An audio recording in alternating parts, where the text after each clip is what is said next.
شهر رمضان الذي أنزل فيه القرآن. السلام علیکم ورحمۃ اللہ. الحمد للہ والصلاة والسلام علی رسول اللہ وعلی آلہ واصحابہ اجمعین، اما بعد. اللہ عز و جل نے سورہ نور میں جو کل کی تراویح میں جو تلاوت کی گئی تھی سورت، جس کے متعلق کچھ اہم باتیں آپ کے سامنے رکھی جا رہی ہیں. اللہ عز و جل نے اس صورت میں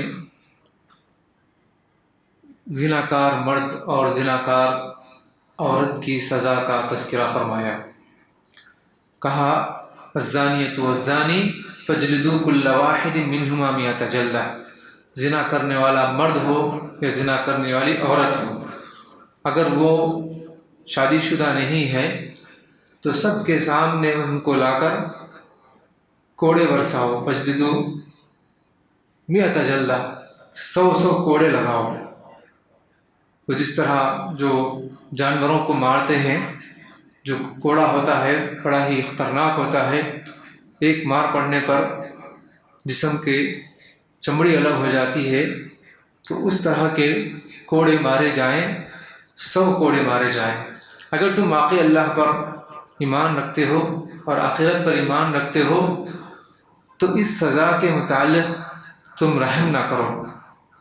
اور یہ سزا جب دی جا رہی ہو، مومنوں کی ایک جماعت بھی اس کو دیکھتی رہے، ان کے سامنے ان کو سزا دی جائے. تو یہ ان لوگوں کے متعلق ہے جو کہ غیر شادی شدہ ہے، اور جو شادی شدہ ہے ان لوگوں کو پتھر سے مار کر رجم کر دینے کا، یعنی ختم ہونے تک، مرنے تک ان کو پتھر سے مار کر ان کو ہلاک کرنے کی سزا قرآن میں اللہ تعالیٰ نے، حدیث میں اللہ کے نبی صلی اللہ علیہ وسلم نے بیان فرمائی ہے. جیسے کہ واقعات ملتے ہیں، غامدیہ قبیلے کی خاتون اللہ کے نبی صلی اللہ علیہ وسلم کے پاس آئی اور کہا اللہ کے نبی صلی اللہ علیہ وسلم میں نے زنا کر لیا، مجھ سے گناہ ہو گیا، مجھے پاک کر دیجیے. بڑا تفصیلی واقعہ ہے. اخیر میں اللہ کے نبی صلی اللہ علیہ وسلم نے حکم دیا کہ اس کو سینے تک زمین میں دھسا دو، گاڑ دو، اس پر رجم کرو. پھر صحابہ کرام نے اس پر پتھر مارے، ان کے سر پر. خالد رضی اللہ عنہ کے سر پر وہ خون آ کر جب لگا تو انہوں نے برا بھلا کہا، تو اللہ کے نبی صلی اللہ علیہ وسلم نے فرمایا کہ اس نے اتنی سچی توبہ کی ہے، اگر مدینے کے 70 لوگوں پر بھی اس کی توبہ تقسیم کر دی جائے تو سب کی بخشش ہو جائے گی. تو یہ وہ صحابہ کرام تھے جو گناہ کرنے کے بعد فوراً اللہ سے معافی مانگتے تھے. ویسے اگر یہ چیز دوسروں کے علم میں نہیں ہے، حاکم وقت کے علم میں نہیں ہے، اگر اس نے توبہ کر لی ہوتی تو بھی اللہ تعالیٰ اس کو معاف کر دیتا. احساس ندامت اس کے اندر اگر پیدا ہوتی، لیکن ان کے اندر یہ تھا کہ آخرت میں مجھے اس کی کوئی سزا نہ ملے، اسی لیے دنیا ہی میں وہ اس طرح کوشش کیا کرتے تھے. تو اس سے فائدہ یہ ہوگا کہ دوسرے جو گناہ کرنے والے، جو مجرمین ہیں، جو زنا کرنے والے جو لوگ ہیں، جس طرح کا جو بزنس کرنے والے جو لوگ ہیں، جو عیاری اور مکاری کرتے اور اپنی منمانی زندگی گزارتے اور اپنی نسلوں کو جو تباہ کرنے والے لوگ ہیں، ایسے لوگ ان گناہوں کے قریب بھی نہ آ سکیں، وہ ان کے یعنی گناہ کے قریب بھی نہ پھٹک سکیں. چونکہ اللہ نے فرمایا وَلَا تَقْرَبُوا الزِّنَا إِنَّهُ كَانَ فَاحِشًا، زنا کے قریب مت جاؤ چونکہ وہ بدکاری ہے، بہت بری چیز ہے. تو یہ اللہ تعالیٰ نے صورت میں بیان فرمایا. اس کے بعد کہا کہ جو زناکار مرد وہ زناکار عورت سے ہی شادی کرتا ہے یا مشرک عورت سے شادی کرتا ہے، اور اسی طرح زناکار عورت جو زانیہ ہوتی ہے وہ بھی زنا کرنے والا مرد ہو یا مشرک ہو اسی سے وہ نکاح کرتا ہے، اور ان کا نکاح مومنوں پر حرام کر دیا گیا ہے. فحرم ذلك علی المؤمنین، جو مسلمان ہیں، مومن ہیں، وہ کسی مشرک سے، کسی زناکار سے نکاح نہ کریں، حرام ہے. اور یہ چیز آپ کے علم میں ہے، یہ دنیا جانتی ہے کہ اسلام دشمن طاقتیں جس میں غیر مسلم کا بہت ہی زیادہ دخل ہے، اس وقت حالات جو ملک کے چل رہے ہیں وہ مسلم بہنوں کو غیر مسلم مردوں کے ساتھ نکاح کرانے کی علل اعلان دعوت دے رہے ہیں، اور جو گھسے پٹے اور من گھڑت اور دین سے دور، شریعت سے دور، جہنم میں لے جانے والے ایسی چیزیں کا جو آفر بھی دے رہے ہیں، اگر تم نکاح کرو گی ہمارے مردوں سے، ہمارے بچوں سے، تو تمہیں یہ فائدہ حاصل ہوگا، وہ فائدہ حاصل ہوگا۔ دنیا کا کچھ بھی فائدہ حاصل ہو، اگر مسلمان بہنیں غیر مسلموں سے شادی کرتی ہیں تو ان کے لیے جہنم پکی ہے، ہمیشہ ہمیشہ کے لیے جہنم پکی، اللہ کی ناراضگی ہے، اس سے کوئی چھٹکارا نہیں ہے۔ تو دنیا میں کچھ چیزیں جو تکلیف دہ باعث ہوتی ہیں، تکلیف کی باعث ہوتی ہیں، لیکن ہم جو ایمان لائے ہیں، جو ایمان لا کر جو صبر کرتے ہیں، اسی کے بدلے میں تو جنت دی جاتی ہے۔ اگر ہم دنیا ہی کا سب کچھ فائدہ سمجھیں اور آخرت جو ہے ہمیں کوئی تکلیف ہمیں نہ ہو، اگر یہ سمجھے تو یہ ہو نہیں سکتا۔ زندگی ایک تکلیف کا نام ہے، اگر عورت اس کو تکلیف ہوتی ہے تو اس کے مطابق اس کو اجر بھی دیا جاتا ہے اگر وہ صبر کرتی ہے۔ تو اس طرح کے جو نعرے ہیں کہ تم ہماری بچیوں سے شادی کرو، تمہیں بہت سے فائدہ حاصل ہوں گے، میں کہتا ہوں قرآن و سنت کی روشنی میں وہ فائدے نہیں بلکہ تمہیں پورے نقصان حاصل ہوں گے۔ ایک تو یہ کہ یہ شہوت پرست لوگ ہیں، یہ ایسے لوگ ہیں جو بس اپنی نفسانی خواہشات پورے کرنا چاہتے ہیں اور مسلمانوں کی نسلوں کو تباہ کرنا چاہتے ہیں، مسلمانوں کو برباد کرنا چاہتے ہیں، ان کے گھروں کو نقصان پہنچانا چاہتے ہیں، ایک تو جانی اعتبار سے، مالی اعتبار سے، دوسرا نسلی اعتبار سے، ہر اعتبار سے مسلمانوں کو دین سے ملیامیٹ کرنا چاہتے ہیں، ختم کرنا چاہتے ہیں۔ تو ان کا مقصد مسلمانوں کو فائدہ پہنچانا نہیں، مسلم بہنوں کو فائدہ پہنچانا نہیں، بلکہ سراسر نقصان پہنچانا ہے۔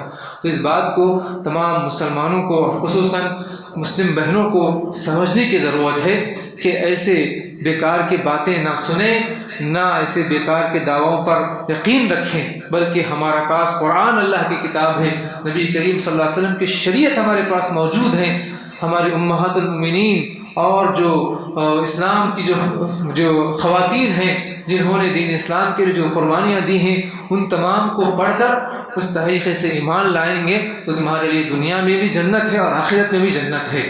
تو یہ اس بات کو سمجھنے کی ضرورت ہے۔ آج ہماری مسلمان بہنوں کو لاکھوں کروڑوں کی تعداد میں دین سے دور کرنے کی سازشیں کی جا رہی ہیں، اور ہم اپنی بچیوں پر اتنا اعتماد کرتے ہیں کہ انہیں کالج بھی بھیجتے ہیں، لیکن کوئی ان پر نگرانی نہیں ہے۔ انہیں بڑے بڑے موبائلز دے رہے ہیں اور انہیں سوشل میڈیا استعمال کرنے کی کھلی چھوٹ دیتے ہیں، اور اپنی بچیوں پر پورا اعتماد ہوتا ہے کہ ہماری بچی بالکل غلط کام نہیں کرتی، غلط راستے پر نہیں جاتی۔ لیکن ایک وقت ایسا بھی دیکھنے کو آئے گا کہ ہماری بہنیں، ہماری بچیاں غیر مسلموں کے نکاح میں ان کے پیار کے چکر میں پھنس کر اپنا دین بھی بیچ رہی ہیں، اپنا ایمان بھی، اور اپنی مسلم قوم کا نام بھی خراب کر رہی ہیں اور ماں باپ کی سروں کو جھکا رہی ہیں۔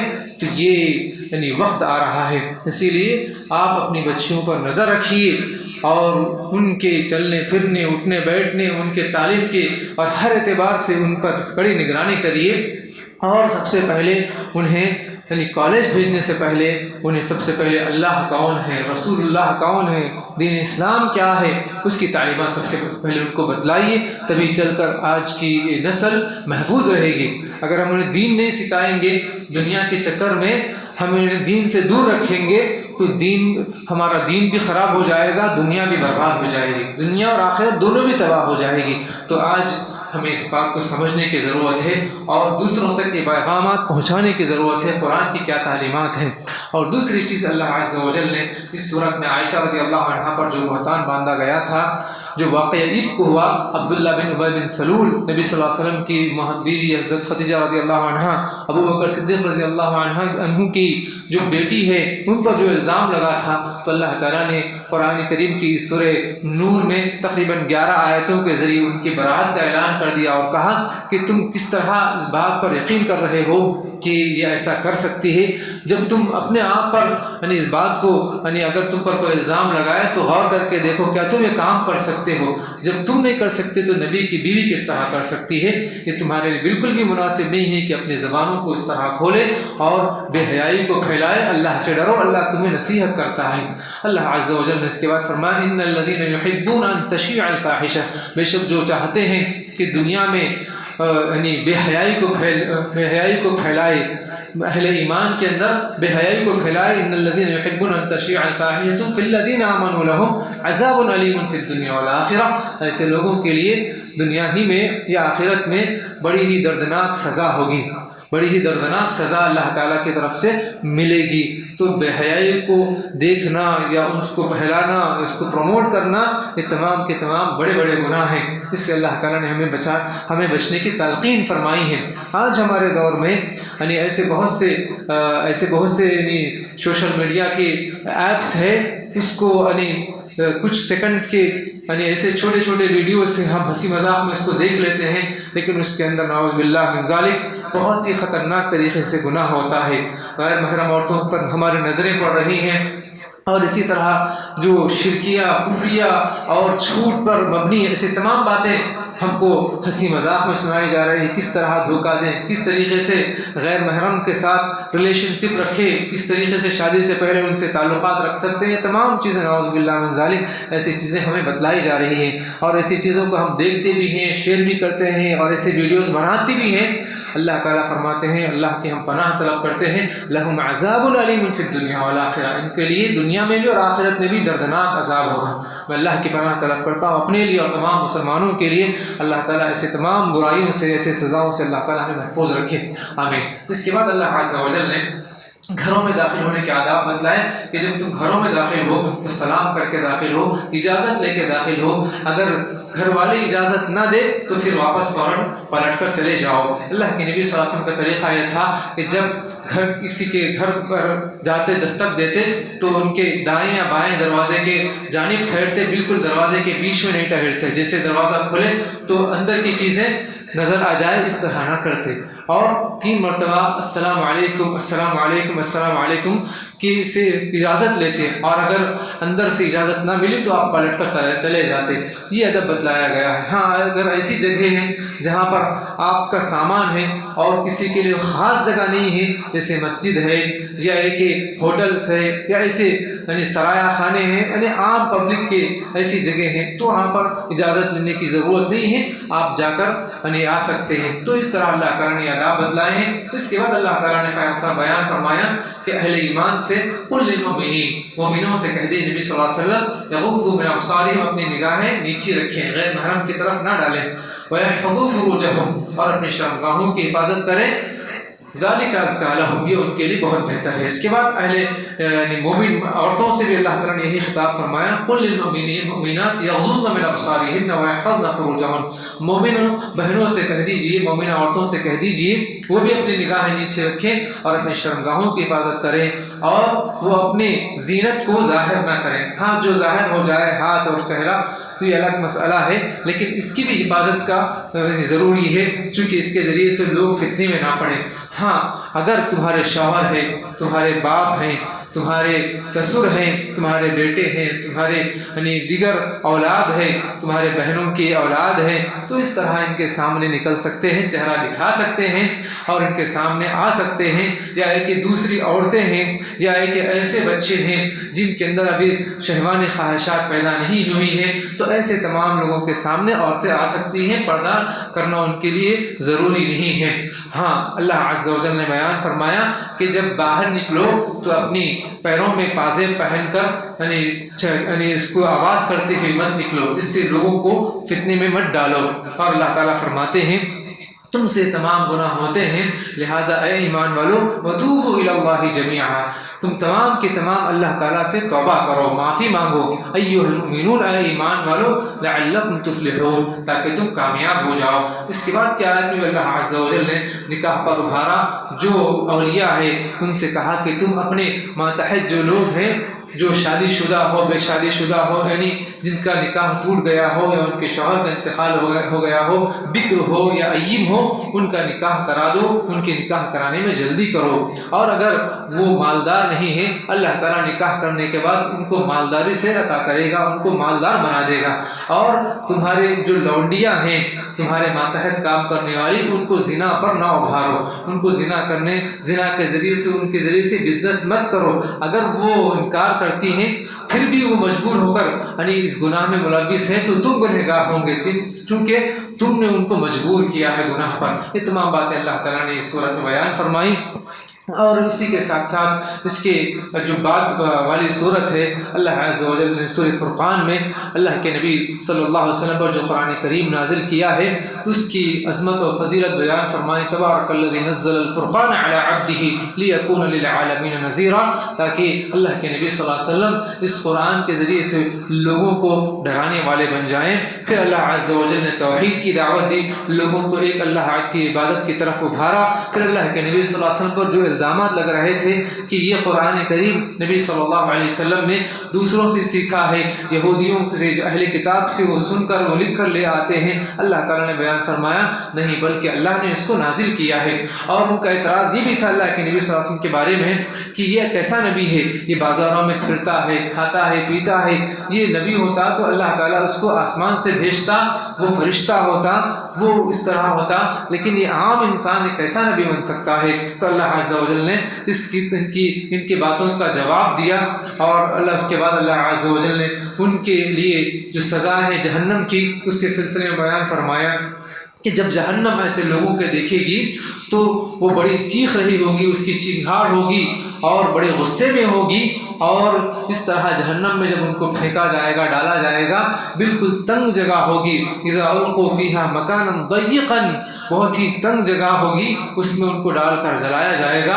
اور پھر اللہ تعالیٰ نے یہ بھی بیان فرمایا، آپ ان سے کہہ دیجئے کیا یہ جنت بہتر ہے یا یہ جہنم بہتر ہے؟ قل اذالک خیر ام جنت الخلد التي وعد المتقون، یہ جو سزائیں جس کا ذکر اللہ تعالیٰ نے اب یہاں پر کیا ہے، یا یہ بہتر ہے؟ تو اگر ایمان لائے تو تمہیں جنت ملے گی یا وہ بہتر ہے، تو تم ہی اس کا فیصلہ کر لیجئے۔ اس کے بعد کی آیات میں اللہ عز و جل نے یعنی آخرت کے کچھ مناظر کا بھی تذکرہ فرمایا۔ اس کے علاوہ جیسے کہ اللہ جو دنیا میں جو ایک دوسرے سے دوستی رکھتے ہیں تو ان کی دوستی کفر پر ہوتی ہے، شرک کی وجہ سے ہوتی ہے، اور ایمان کی دوستی نہیں ہوتی ہے، تو ایسے لوگ افسوس کریں گے، ایسے لوگ افسوس کر کے کہیں گے کہ یا ویلتا لیتنی لم اتخذ فلانا خلیلا، اپنی انگلیاں چباتے ہوئے افسوس کے ساتھ کہیں گے کاش کہ میں فلاں کو اپنا دوست نہ بنایا ہوتا، اس کی وجہ سے آج میں اس کو جہنم میں پہنچ چکا ہوں، میں نے اللہ کی نافرمانی کی ہے۔ یا ویلتا لیتنی لم اتخذ فلانا خلیلا لقد اضلنی عن الذکر بعد اذ جاءنی، چونکہ میرے پاس اللہ کا پیغام آیا تھا، رسول کی تعلیمات آئی تھی، اس کے باوجود بھی اس نے مجھے اس سے دور کر دیا، گمراہ کر دیا۔ اس کے بعد اللہ کے نبی صلی اللہ علیہ وسلم سے کے بارے میں کہے گا کاش کہ میں رسول کا راستہ اپنایا ہوتا، افسوس کرے گا، وہاں افسوس کرنے سے کوئی فائدہ نہیں ہوگا۔ اس کے بعد اللہ کے نبی صلی اللہ علیہ وسلم یعنی قیامت کے دن اللہ کے سامنے جو لوگ قرآن اور سنت کی تعلیمات کو چھوڑتے ہیں ان کے خلاف شکایت کرتے ہوئے کہیں گے وقال الرسول یا رب ان قوم اتخذوا هذا القرآن مهجورا، اللہ تعالیٰ سے شکایت کریں گے اپنی ان امتیوں کے بارے میں جنہوں نے اللہ کا کلام اور اللہ کے نبی صلی اللہ علیہ وسلم کی تعلیمات جو اس کی تشریح ہے اس کو چھوڑ دیا ہے، اس کو نہ پڑھا ہے، نہ سمجھا ہے، نہ اس پر عمل کیا ہے، ان کے خلاف اللہ تعالیٰ کے سامنے شکایت کریں گے اللہ میری قوم، میں نے ان کو دین کا پیغام پہنچایا، تیرا کلام پہنچایا، لیکن میری قوم نے اس کو نہیں پڑھا، نہیں سمجھا، بلکہ اس کو چھوڑ دیا، تو اللہ تعالیٰ کے سامنے شکایت کریں گے۔ جب اللہ تعالیٰ کہ ان کی شکایت ضرور سنے گا اور ایسے لوگوں کو ضرور سزا دے گا۔ اللہ تعالیٰ کی پناہ طلب کرتے ہیں۔ اس کے بعد اللہ عز و جل نے اسی صورت میں عباد الرحمن کی بہت ساری صفات بھی بیان فرمائی۔ عباد الرحمن کون ہیں؟ وہ ہیں جو اللہ تعالیٰ سے ڈرتے ہیں، جو راتوں میں اٹھ کر نماز پڑھتے ہیں، جو سجدے کی حالت میں، قیام کی حالت میں رات کا وقت گزارتے ہیں، جو اللہ سے دعا کرتے ہیں کہ ربنا اصرف عنا عذاب جہنم ان عذابها کان غراما، انہا ساعت مستقر و مقامہ. اے اللہ عز و جل، اے ہمارے رب العالمین، ہمیں جہنم کے عذاب ہم سے دور کر دے. بے شک اس کا عذاب بہت چمٹنے والا ہے، بڑا سخت عذاب ہے. اس کی اور بھی ان کی بہت ساری تفصیلات، ان کی صفات اللہ تعالیٰ نے بیان فرمائی، اور ایک اور بھی دعا کا تذکرہ فرمایا. ان کی ایک دعا یہ بھی ہوتی ہے والذین یقولون ربنا هب لنا من ازواجنا وذریاتنا قرۃ اعین وجعلنا للمتقین اماما. وہ یہ دعا کرتے ہیں کہ ہمارے پروردگار ربنا هب لنا، ہماری بیویوں سے، ہماری اولاد سے، ہماری ذریت سے ہماری آنکھوں کی ٹھنڈک عطا فرما، ہمیں آنکھوں کی ٹھنڈک بنا. اللہ عز و جل سے یہ دعا ہوتی ہے. اللہ عز و جل ان کے ذریعے سے ہماری آنکھوں کو ٹھنڈک نصیب ہو. اور وجعلنا للمتقین اماما، اور ہمیں متقی لوگوں کا امام بنا دے. یہ ان کی دعا ہوتی ہے. اللہ تعالیٰ سے ہمیں ان دعاؤں کا اہتمام کرنا چاہیے. اس کے بعد اللہ عز و جل نے سورہ شورا کا تذکرہ فرمایا. سورہ شورا میں اللہ تعالیٰ نے بہت سارے انبیاء کا تذکرہ کیا. موسیٰ علیہ السلام کا بڑا تفصیلی ذکر کیا. اسی طرح ابراہیم علیہ السلام اور نوح علیہ السلام، اور اسی طرح حضرت صالح علیہ السلام، حضرت ہود علیہ السلام، لوط علیہ السلام، شعیب علیہ السلام نے تمام انبیاء کا تذکرہ فرمایا.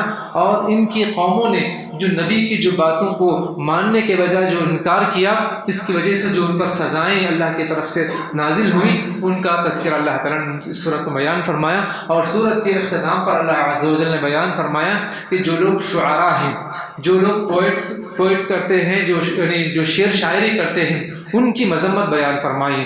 کہا کہ هل انبئکم علی من تنزل الشیاطین، کیا میں آپ کو ایسے لوگوں کی خبر نہ دوں جن پر شیطان نازل ہوتے ہیں. تنزل علی کل افاک اثیم، ہر گنہگار اور ہر جو ہے زیادہ جھوٹ بولنے والا ہے. علی کل افاک، جو من گھڑت باتیں بیان کرنے والا ہے، اثیم جو گنہگار ہے، اس پر شیاطین نازل ہوتے ہیں. تنزل علی کل افاک اثیم. اور اس کے بعد اللہ تعالیٰ نے اور بھی ان کی صفات بیان فرمائی. وہ جو کہتے ہیں وہ کرتے نہیں ہیں، وہ جو کہتے وہ کرتے نہیں ہیں. یقولون ما لا یفعلون، تو ان کی ایسی جو ہے بس کہانیاں ہوتی ہیں، ایسی بیکار کی باتیں ہوتی ہیں جو وادیوں میں بس گھما دیتے ہیں، افکار و خیالات میں گھما دیتے ہیں، اس کا کوئی فائدہ نہیں ہوتا ہے. الا الذین آمنوا وعملوا الصالحات، ہاں جو لوگ ایمان لائے اور عمل صالح کیے، جنہوں نے دین کی مدد کی. وذکروا اللہ کثیرا، اور اللہ تعالیٰ کو کثرت سے یاد کرتے ہیں. وانتصروا من بعد ما ظلموا، ظلم ہونے کے بعد ان کی جو ہے مدد ہوتی ہے، تو اللہ تعالیٰ نے ان کو اس سے جو ہے الگ کر دیا ہے، مستثنیٰ کر دیا ہے. جیسے کہ کچھ صحابہ میں بھی شعراء تھے، حسان بن ثابت رضی اللہ عنہ اور دیگر شعراء جو ایمان والے تھے، عمل صالح کرنے والے تھے. اللہ تعالیٰ نے ان کو اس سے مستثنیٰ کیا. لیکن جو ایمان اور عمل صالح کے بغیر صرف جو شعر شاعری کر کے لوگوں کو ادھر ادھر کی باتیں کر کے بہکا دیتے ہیں، اس کا کوئی فائدہ نہیں ہوتا. اللہ تعالیٰ نے ایسے شعراء کی مذمت بیان فرمائی. اسی ضمن میں ایک اور اہم بات میں آپ کے سامنے رکھوں گا، وہ یہ ہے کہ جو بہت سارے شعر شاعری ہے اور بہت سارے گانے ہیں، اس میں کوئی جو ہے مطلب کی بات نہیں ہوتی، بس یہ کہ شہوت کی باتیں ہوتی ہیں، من گھڑت ایسی ویسی باتیں ہوتی ہیں، کفر کی باتیں ہوتی ہیں. ایسے بہت سے لوگ گانوں کو سن کر بہت مزے لیتے ہیں، شعر شاعری کی محفلوں میں جا کر بہت ہی مزے لیتے ہیں. اس میں اللہ رسول کی بات نہیں ہوتی، بس دنیا کی بات ہوتی ہے اور ہنسی مذاق کی بات ہوتی ہے. تو یہ ایسی محفلوں میں جانا بھی درست نہیں ہے. اللہ تعالیٰ نے اس کو ناپسند کیا ہے. اس کے بعد کی سورہ نمل ہے، جس میں اللہ عز و جل نے سلیمان علیہ السلام اور داؤد علیہ السلام پر جو انعامات کیے ہیں اس کا تذکرہ فرمایا. اور جو چونٹی والا جو واقعہ ہے، اسی سورت کا نام سورہ نمل ہے، اللہ تعالیٰ نے اس کا بھی تذکرہ فرمایا. اور ملک سبا کا جو واقعہ ہے جو سلیمان علیہ السلام کے ساتھ جو جڑا ہوا ہے، تو اس صورت میں ہے. انشاءاللہ اس کا درس کل کے درس میں انشاءاللہ اس کو بیان کیا جائے گا. اللہ تعالیٰ مجھے اور آپ کو تمام کو قرآن و سنت کو سمجھ کر اس پر عمل پیرا ہونے کو توفیق عطا فرما. اللہ تعالیٰ جو ہم سے ٹوٹے پھوٹے عبادتیں ہوئی ہیں اس کو قبول فرما. اللہ تعالیٰ جو صغیرہ کبیرہ جو گناہ ہوئی اللہ تعالیٰ نے معاف فرما. جو ہمارے اندر جو کمی کوتاہیاں ہیں اللہ تعالیٰ نے اس سے بچنے کی، اس سے دور کرنے کی توفیق عطا فرما. آمین رب العالمین. وصلی اللہ وسلم وبارک علی نبینا محمد وعلی آلہ واصحابہ اجمعین.